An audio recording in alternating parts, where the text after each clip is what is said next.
आहेत त्यांना विशीवरतीच थांबवा. तुम्ही शनिवार रविवारी असं म्हटले की सुट्ट्यांचा दिवस आहे. कोण म्हणलं? कोण असं निरीक्षण नोंदवलंय की जे बाहेरून येणारे लोक आहेत त्यांना विशीवरतीच थांबवा, असं काय आहे का? किंवा तुम्ही काय त्यांना आवाहन करता? काय काय ऑर्डर्स आहेत? नाही, असं कोर्ट म्हणाला ते गर्दी होते तर थांबवा त्यांना, विशीवरतीच थांबवा. आहे का? मी सांगितलं ना तुम्हाला, न्यायदेवतांनी तुम्हाला अंतरवलीत होतं 10 दिवसापूर्वी सांगितलं.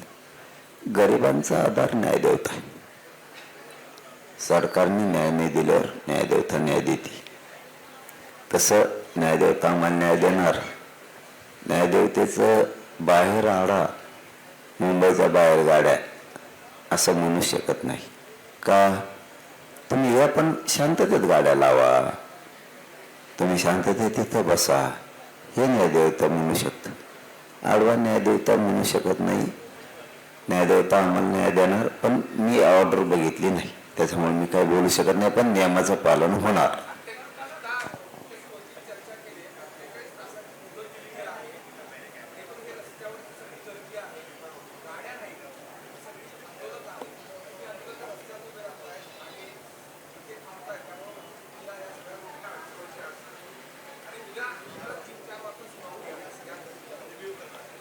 बर, मला नाही माहित. मी आता ते पोरांना सांगायसाठी पाणी पिऊन उठलोय.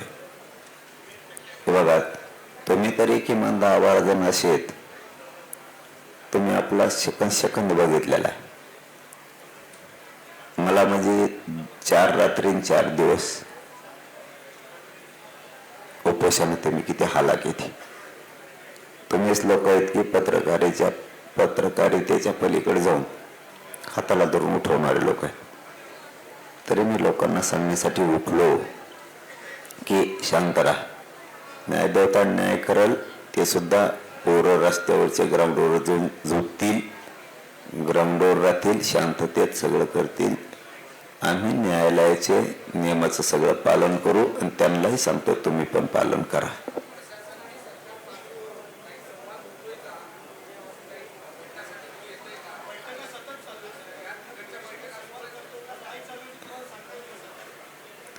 मी फक्त तुमच्याकडून ऐकतो. बैठका रात्रंदिवस सुरू आहेत म्हणून बघायला मिळत नाही, ऐकायला मिळत नाही, दिसत नाही. कशाच्या बैठका सरकारच्या चालू आहेत ते आम्हाला माहित नाही. पण आमच्याकडे काही निरोपा नाही. त्यांच्याच बैठका सुरू असते. लगन गई चालू असेल त्यांची तिकडे दुसरी.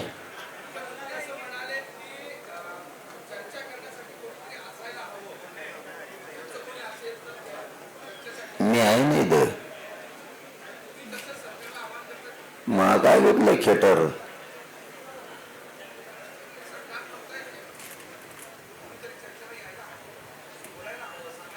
आणि तुमच्या काय पायांमुळे काय अशी कोणची पद्धती?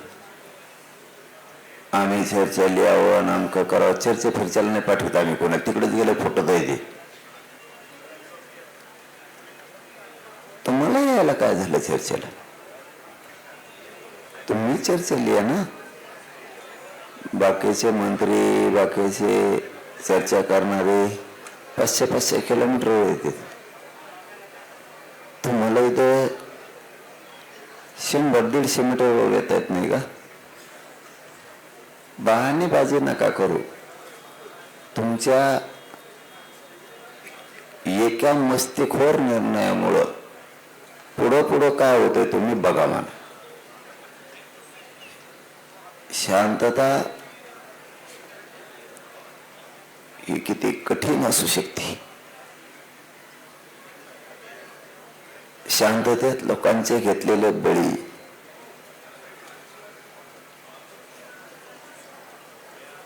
याची किती परिसीमा अवघड असते हे देवेंद्र फडणवीसला कळत.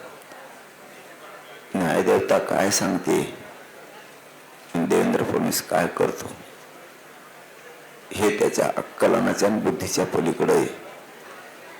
त्याच्या एका मस्तिष्कवर निर्णयामुळं, वागणुकीमुळं मराठ्यांना तुच्छतेची वागणूक द्यायची.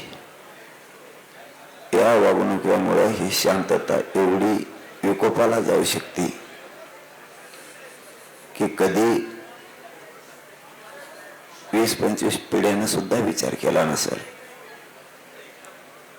इतकी परिस्थिती तो आणू शकतो. बस झाला आता, बस.